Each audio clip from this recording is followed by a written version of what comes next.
Welcome to Factorio Masterclass. My name is Nilaus, and this is the series of tutorials and guides here on YouTube that guides you through every aspect of the game. And after 50 episodes, we finally come to the lowly inserter. And this, at first I thought it might be a bit redundant, and it comes from a single comment in one of my previous episodes. So thank you very much for that comment. And this has just completely spun out of control, and it's going to be an absolutely amazing masterclass. So sit back, relax. Well, no, relax, but take notes. I guarantee you that you will learn something new in this one. Actually, I will go so far as to say, if you by the end of this video have not learned something new about the lowly inserter, then you are welcome to hit the dislike button. And if you have learned something new about the lowly inserter, then do hit that like button, right? So that's going to be our deal, and I will come back at the end and see if you learned something. So our adventure starts with our lowly hero, the inserter. I'm going to assume that you know how the game works. So we know that it grabs stuff from one place and put it into another place, but the inserter is a perfect analogy to how Factorio, or why Factorio is such an amazing game, because as you progress through the game, you learn more and more about this inserter, and it goes from just when you played for 10 hours, you go like, why would I need a masterclass on inserters? It just grabs stuff and puts it in. There we go. Yeah, but then once you played 5,000 hours, you realize that there are a million things that are just weird and strange and awesome and optimizable. Before we start our hero's journey, let's just cover a bit of ground in terms of some of the things that you might be already wondering about if you're not so familiar with these masterclasses. You can see these numbers here. They are written by text plates, the mod called text plates. You can see over on the right hand side it says text plates, and that's really neat for just writing things in game. Also, these boxes that can infinitely spawn and infinitely delete, as well as these undergrounds, come from the mod called Editor Extension, and that just makes it that's really convenient when you want to make some test cases. So that's what we're going to be used for this mod. Also, if you don't recall all the numbers that I'm throwing at you, the Factorio wiki actually has a lot of extensive detail, but I imagine that not a lot of you have sort of dove deep into the Factorio wiki to figure out all of the benchmarks and cutoff points for the inserters, but it is extremely extensive and super well done. But I think a visualization is in order.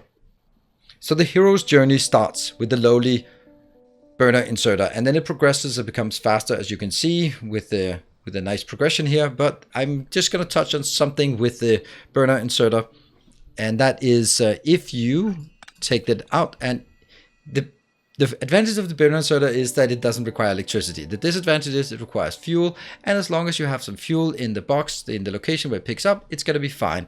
But if it ever gets into this position where it runs out of fuel, you cannot get it back online. You cannot simply it won't be starting again, and you must do this manual action. For that reason, and that reason alone, I'm never going to use burner inserters. It's simply too cumbersome when they run out to go around and manually restart them. So I would always prefer, no matter where, for power plant, for anything, to use my normal inserters, because as soon as there's a tiny bit of power, it'll start working slowly, and hopefully it'll just positively feed more fuel into the power plants and so on.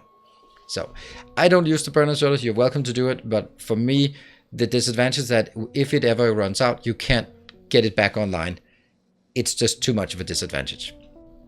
But as this inserter increases in power and matures through our hero's journey, it can do more things. And I'm going to do all of these test cases. I'm going to do those based on the blue belts and the green inserters, because those are the ones that we'll use most of the time. So let's have a look at the first step, where we're going to talk about how it works from a belt to a box, because I've split it into different sections so we can see we can learn some new things. And my challenge here is I'm going to teach you some new things, and then we'll see if I'm actually succeeding or not. We're going to start by making a little test case. Here I'm going to make just some things that we can work with. I am going to just predominantly use iron for our builds, and I am going to just grab some stuff, and this one will pick up here, and I'm just going to delete anything that comes in there. So what we're seeing now is quite clearly this one is fully stacked up. This is fully upgraded, so it can take 12. And yeah, it never takes from the outside lane. That's one little observation that you need to just, as you start becoming more familiar, you might notice that it never picks up from the outside lane. And if you want to pick it up from the outside lane, there is actually a neat way to do that. And I can show you that. That is, if you do this, we can actually make it in a much more easy to see way to do this. There we go. What you can see now is that if I now don't delete these, you will see that the first one will always and only take from the inside belt, and this one will always and only take from the outside belt. So if you have a belt coming in and you have some kind of process that consumes pretty much the entire belt, it's a really neat trick just to put an underground belt at the end of it, so that you force the last inserter to pick up from the outside belt, and that's kind of a poor man's way of balancing the inputs. Pretty neat, but not like massive in any way. The next thing we want to do is try to do a little speed test to see what is actually faster. Is it faster to pick up from the further side of the belt, from the closer side of the belt, or from a belt where there's something on the inside and something on the outside? I don't know. We should give it a shot. So what I'm doing here is this is a counter. This just keeps counting upwards. When it reaches 100 and 1,800 ticks, that is 30 seconds. Then it stops. It stops inserting, and then we can see how much is in there. This one, as soon as I flip it on, the belt will start going, and they will start putting in here. So we will see which one is faster. And you can already see that they have different patterns here. They are working in a very different way here. So that's super interesting to see how different they are. And then we can just see at the end when it's counted all the way up, this one is counting and it should stop now. Okay, so what do we have here? 312, 276, and 360. Now, isn't that just blows my mind. And if that's not a surprise to you, then I don't know what is. I mean, I know because I know the script, so there's going to be a lot more surprises. But it is faster to pick up from a single-sided belt where it's on the further side. Yet we saw here that it wants to pick up from the closer side. So the priority by default is the closer side, but it's faster when picking up from the further side, even comparing it to a full belt. Because the full belt, you could see that that one was grabbing like a majority from the closed belt, but also from the further belt. That means the inserter has to sort of stretch and contract, while this one is was just having more radial movements, and it was skipping some as it was going along. It's really weird, but you can also go like, well, does that really do anything? Well, you can actually use it for a weird design that we've talked about. But I want to show you one more thing that is also a bit weird, or not weird, but something you definitely have to keep in mind. And that is, if you have something such as this and you send it out here, that'll pick up. It'll not be super fast. I don't even need to delete it. It's gonna go in here. That's okay, but it's really struggling. But what if I do it the other way around and put it on the inside belt? And it is getting some. Not a lot, but it's getting some. It's going to be super slow here to get stuff from this belt, but it will get it sometimes. But what about if we do it in a different way? What if the belt is not full, but it's actually a partially full belt? Then the yellow inserter can no longer pick it up. And that's an absolute disaster. That means you can do a design and it works fine because the belt is full, but as soon as the belt is not full, it stops working. Was that new information to you, or did you know that already? However, if you do it this way, it'll grab a few. It'll not grab like a lot, but it'll grab a few. So that's, again, a weird thing. Now we can use this parameter here to come up with some really silly designs. And I'm not arguing that this is the right place, the right thing to do, but I'll just show you that it is possible to do this. So we have a train and we want to load the train really quickly. So we're going to take this train, this one here, that is the point of this one is that you cannot just set it to delete anything that comes in. So what if we built something like this here, and build that one, and here they are outputting on the top. And I just need the double insert here. Now what does this mean? Now we're using the fact that it picks up faster when there's only something on the furthest side of the belt. And this is actually faster than pretty much any other way that you can load it. It's not going to be loading it evenly because they're not all going to be working at the same speed. They're not going to draw evenly from the belts. Neither on the side of the belts or from the belts evenly. But that's a super weird design. Thank you, Jeff S, for coming up with yet another weird design that is better but looks awful. So, I mean, this is what you can learn from these facts that, okay, so it's faster to pick up from the furthest side of the belt. I did not know that. Now we know, and then we can use it to make weird designs that are somehow better than they should be. Now moving on to the next topic. This is where we then talk about how outputs. We now talked about sort of grabbing things from the belt. Now we're going to talk about the other side of the belt, where the other side of the equation, where we're going to put things onto a belt. If we put things on a belt, such as this, it's all good. And we can have sort of different variations of this, where we put it into an underground belt. We can put it into another underground belt, and if we just take these three out and put them in, it really doesn't work if you don't place them at the same time. Come on, there we go. They work the same. They're basically the same speed, so nothing really major to get in this case. It used to be back in 0.13 that inserting into an underground would be better because it was functioning as a box and it could compress belts.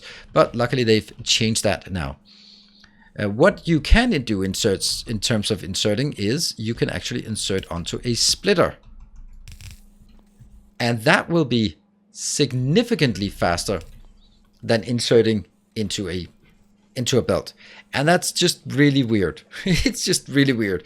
Also, something that I know you know is that it always inserts on the furthest side of the belt. But what about if there isn't a sort of intuitively, what is the furthest side of the belt? In this case, well, it's the right hand side. And then when you look at it in the other way, it's also still right hand side in the direction of the belt movement. And that also goes for if you are making, let's take this one again and making it with undergrounds, so that you do like this. And then we take these here and here. So you can see now these will insert on the same side, even though they're inserting in opposite direction.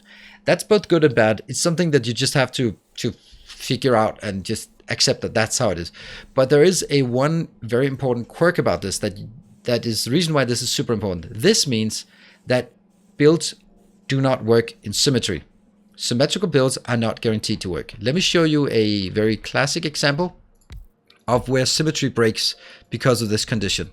So very commonly you would have like an input belt here and an output belt here. That means, let's see, just make an output belt here. We're going to empty it like this, and we're going to get a box in here with some ore like that.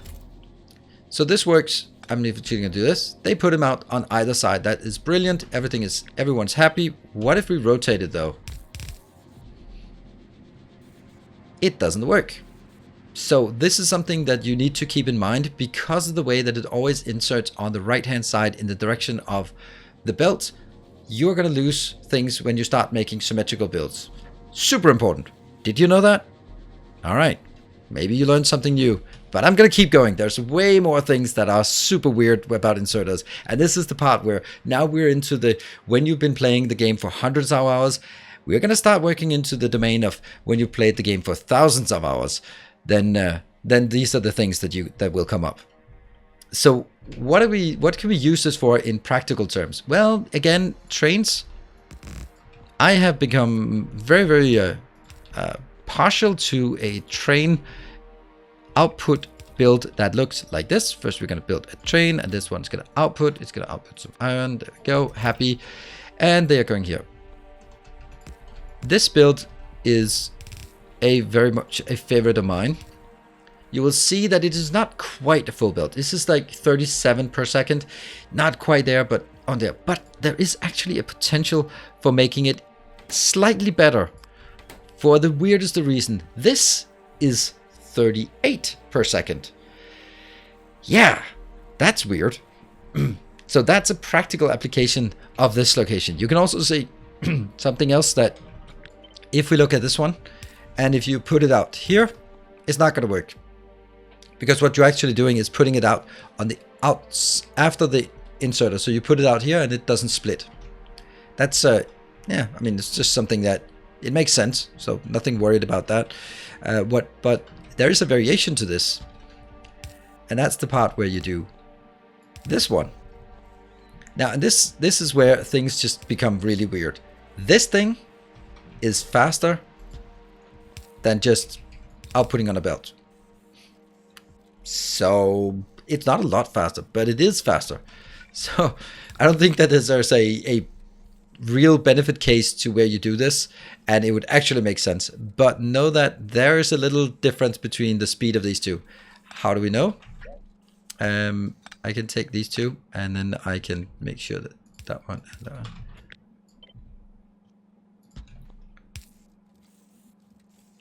You can see that this one is starting to swing faster because it's able to unload it onto the belt faster. And it goes out of sync. They started at the same time, but they went out of sync. So there we go. That's really, this one is a super nice, super fast loader. 38 per second from just 2 inserters. Much faster than you could normally get for any of the other ones, which is like, yeah. This one is like 13 per second, but this one is more like 18 per second. 19 even. So pretty damn awesome. The final part about this, now we said that it was the right hand side in the direction of travel. Except that's not really the case. That's not really true in all cases, because what about this case? Well, I said right hand side in the direction of travel, so that's fine.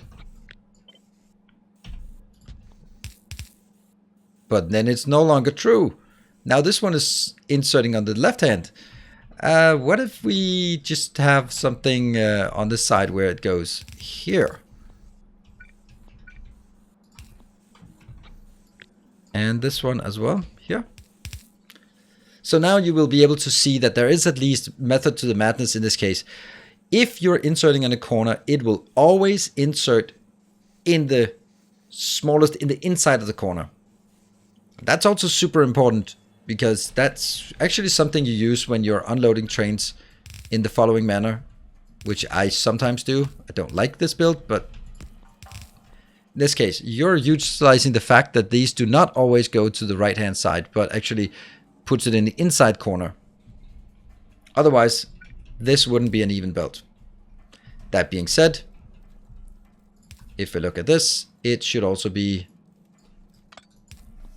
this should be exactly the same.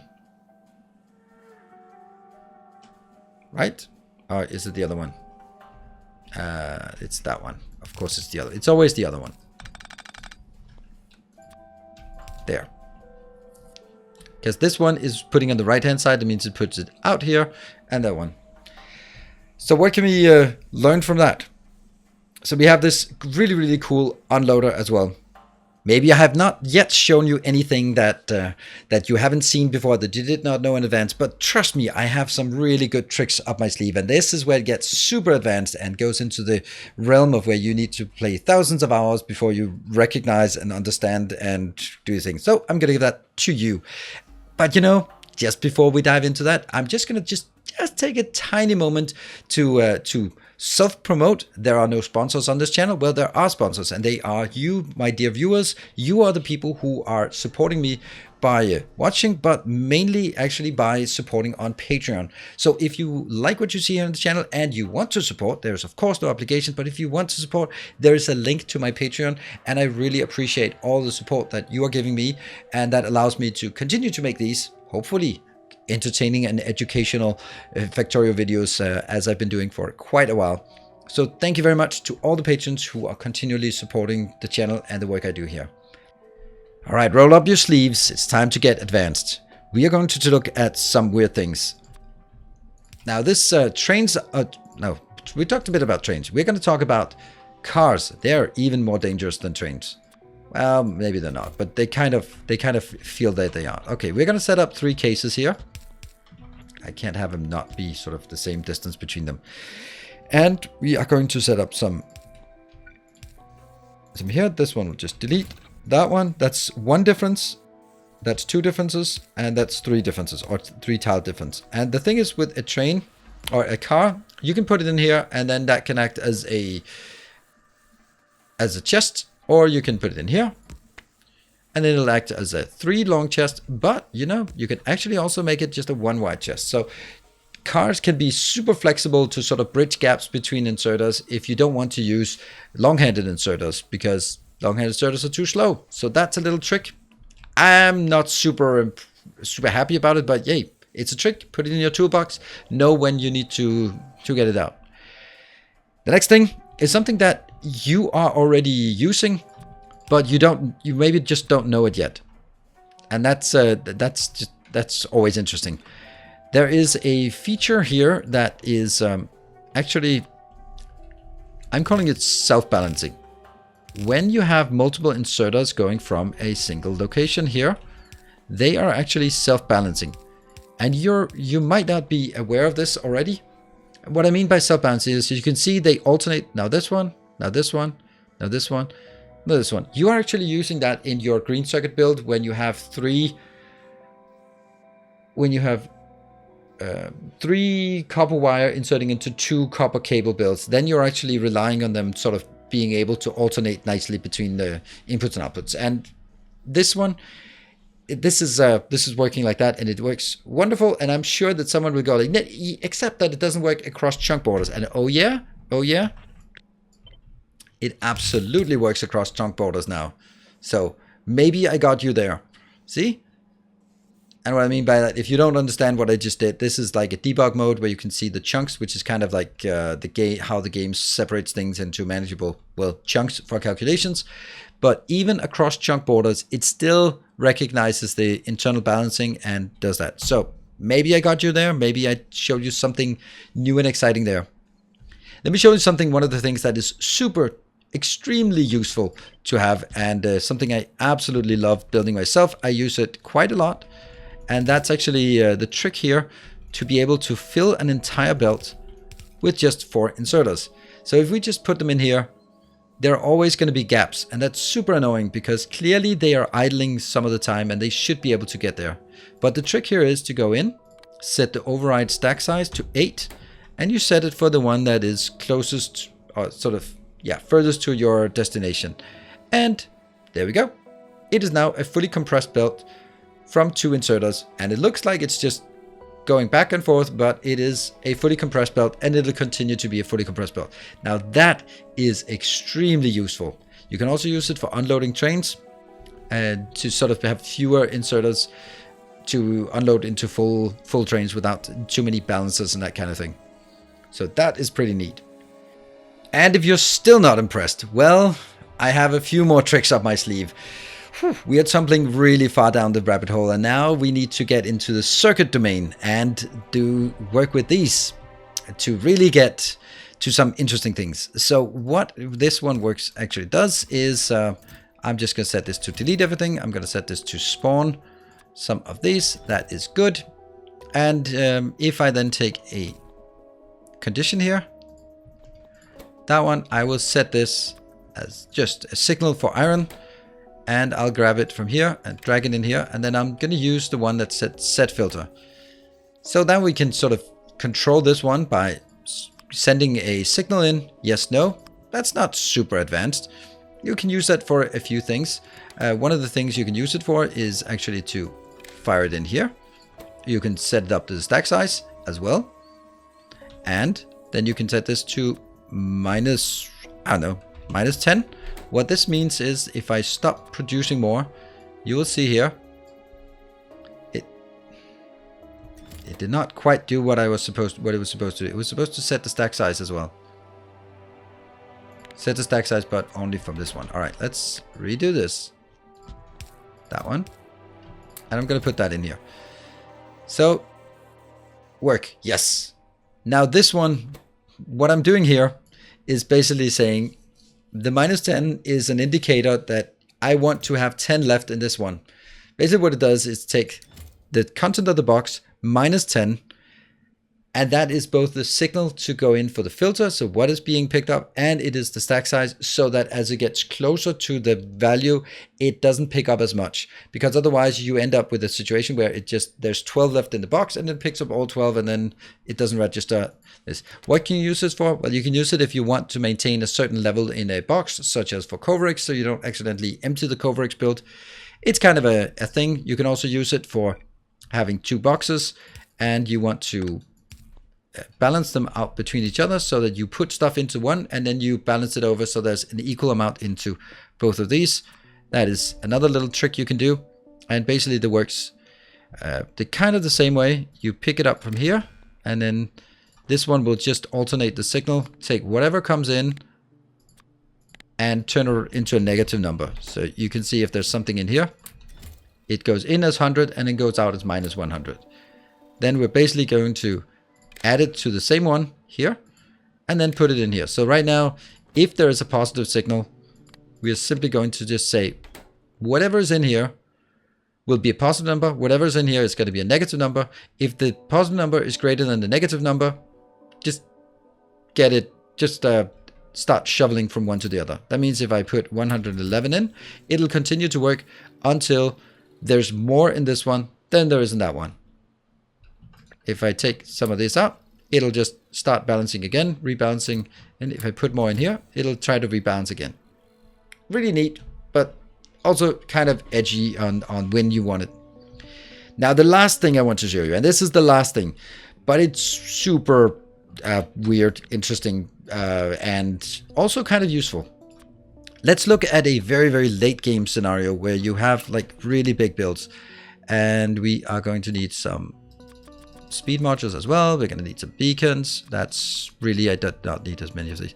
All right, so if we have 2, 3, here we have some beacons there and on that side. So we are going to spawn materials in here. That's probably going to be some iron ore. That one, that's kind of what we've been working on. And this one is going to be just deleting whatever comes out. So this one is pretty fast, 9.4 speed. And what you now can notice is that this one is working all the time. I mean, it can take 12 per iteration, but it just takes 1, 2, 1, 2, 1, 2, because every time this is available, it'll try to output. So if we go to this overview, you can see that this little red dot means that they are idle. That means they don't require constant calculation. This one doesn't have a little red dot, so it's not an idle entity. This one is never idle. And that means this is not a big deal if you have one. But if you have 10,000 smelters, then it could be a big deal. So what if this one was only outputting just once in a while, so that it would always take 12 out? We could do that, right? We could control that. So what we want to do is we want to do like the absolute most favorite thing that we are doing here. The most simple thing is just a counter. You set up this one to 1. You set it into the inputs and into the outputs. You basically say this one is, and that one, you feed the input back out so that every tick it increments by 1, and then you set it up to a certain value. 200 ticks, that means this one counts to 200 ticks. Remember, there are 60 ticks per second. And then we drag it from the output into this one. I'll come back to why it's 200. This one will then go every time that one is 0. That means 1 every 200 ticks, it'll iterate. And then you can see here, 12. And 12. And this one, if I just completely empty it, so we get a sense of, does it build up all the way to 12? Yes, it does. And 12. So that's why I put the 200 in. If you have an 8 beacon, then you need 200 ticks. It's technically 204.5 ticks, but I want to just have a little buffer. So once in a while, it'll take 11 instead of 12. Now you can also do it on the input, but I wouldn't recommend it, because inputs are constrained that if they can't insert here, then it just skips a cycle. So I wouldn't do it on the input. Also, you can see this is idle until it puts it in. So you don't need to do anything. It's already idle.